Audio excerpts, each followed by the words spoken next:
So let me move along in my 2013 NFL team recaps and take a look at a team that I feel, frankly, even though they only have the second worst record in the NFL, I feel like they were the worst team in the NFL in 2013, and that is those woeful Washington Redskins. They ended up finishing 3-13, and this whole season was just a freaking mess. They had the second worst record in the NFL. They lost 6 games by 7 points or less. So they were in contention in several games that if certain things break a different way, they would have been a much different story for them in 2013.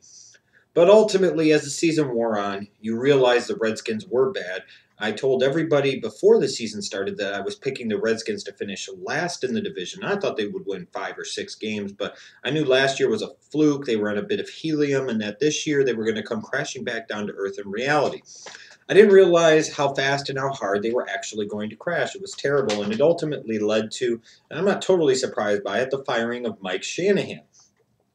And when you look at this Redskins organization throughout the year, it was just one big distraction after another, primarily revolving around Robert Griffin III and his relationship with Mike Shanahan compared to his relationship with Daniel Snyder, Daniel Snyder's relationship with Mike Shanahan's relationship with Daniel Snyder. What a fucking mess. What a fucking train wreck. This all ties into what happened last year in the playoff game. RG3 coming back and starting off the regular season, even though he missed the entire preseason. Things did not look good from the very beginning for the Washington Redskins. RG3 played very poorly early on in the year. I think played a little bit better as the season went along. But ultimately, when you knew things had truly gotten ugly was when Shanahan deactivated RG3 for the last 3 games of the season to keep him healthy. Maybe you should have deactivated him for the first 3 games of the season. It would have been an entirely different story. So it was like Mike Shanahan was trying to pull a power play with Daniel Snyder and said, I dare you to fire me because if you do, you still owe me $7 million and you're going to have to pay it. And Daniel Snyder said, I'm going to fire you and I'm going to be a dumbass and I'm just going to have to pay you the $7 million next year for you not to do anything and not coach the Washington Redskins.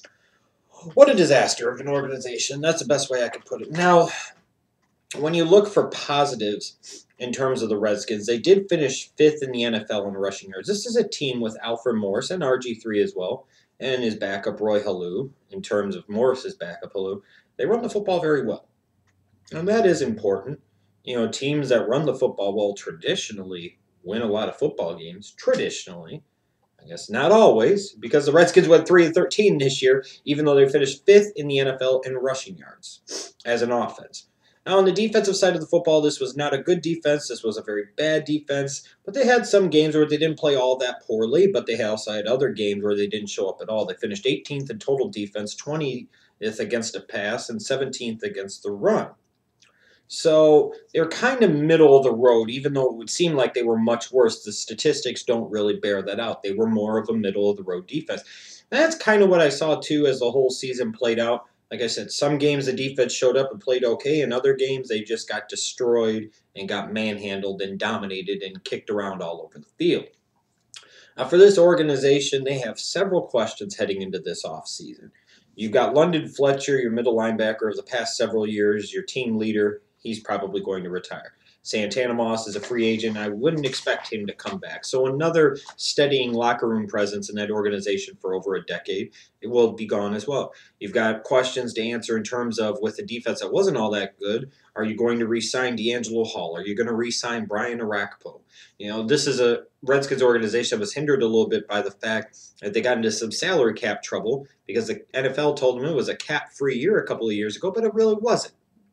So the Redskins are going to be coming off of that, but they still have some players on their roster like Rocca and Bowen and Carricker that are probably going to be cut, Columbus as well.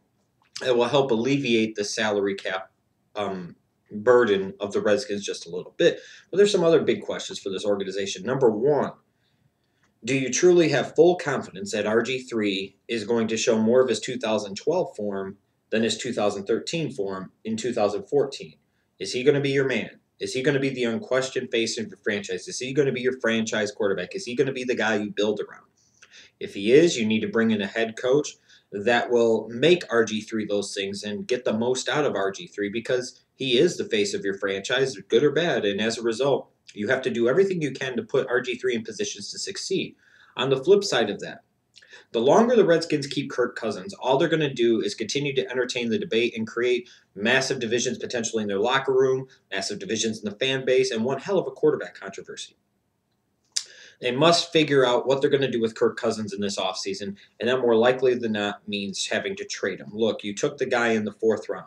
If you could find somebody like the Jacksonville Jaguars or the Oakland Raiders or the Tennessee Titans or some team like that, the Minnesota Vikings, to surrender a 2nd-round pick for Kirk Cousins, you have to take that. Because at some point in time, you can't play one side and then play to the other. You've either got to choose between RG3 and Kirk Cousins, and based off of what you gave up for RG3, it'd be highly stupid at this point to give up on him.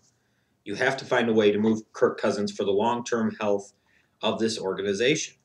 The other problem is with the RG3 trade, the Washington Redskins picked a horrible year to tank it and finish 3-13 because they don't even have their own 1st-round pick, which would have been the 2nd overall pick, where they could have gotten a real impact player on either the offensive or the defensive side of the football. No 1st-round pick. So it's an incredibly challenging situation for the Redskins to try and improve their team without having a 1st-round pick yet again, just like last year.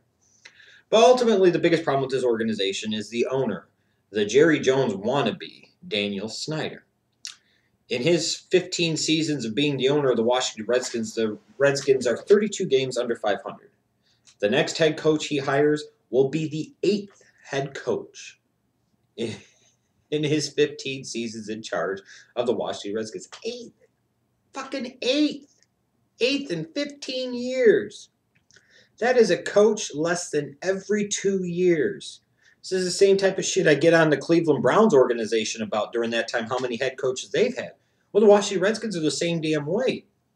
And also what confounds me is the fact that they still keep Bruce Allen in a high position of power. He's not his dad, George, and he has proven himself not to be a great evaluator of talent. The fact that this organization and Daniel Snyder continues to refuse to bring in a real general manager just tells you all you need to know about why a Daniel Snyder-owned team, until something dramatically changes, will not be a contender and will not be taken seriously by the NFL.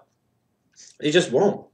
There are 4 teams since the 1999 season that have a worse record than the Washington Redskins. I believe that's the Arizona Cardinals, Detroit Lions, Oakland Raiders, and Buffalo Bills.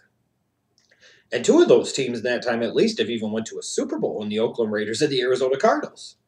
A couple of playoff appearances by the Arizona Cardinals. A couple of playoff appearances by the Oakland Raiders. That's bad. Really fucking bad. That's the measurement. That's where you are as an organization. The biggest problem, in my opinion, the only problem with this Washington Redskins organization, is the owner, Daniel Snyder. Because ultimately the buck has to stop somewhere.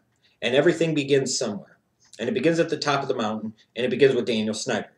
And if he's too incompetent to understand that he doesn't know what the fuck he's doing, if he's too incompetent to understand that he needs to bring in a real general manager who they can together find the right guy as the head coach that they're going to stand behind and they're going to stick with, make sure they can get along with, and make sure he's best for RG3 and that entire organization, the Washington Redskins next year and the year after will be a laughingstock and a joke in the NFL, which is what they are right now.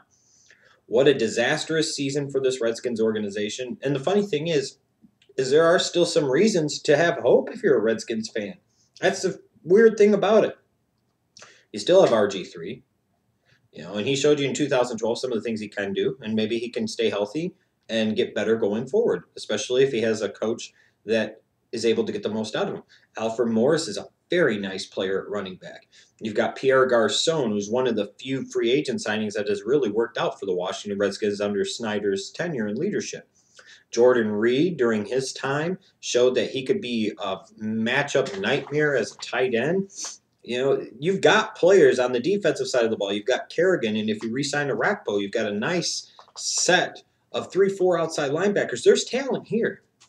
This team can get better with the right leadership, the right direction, and the right philosophy when it comes to the draft.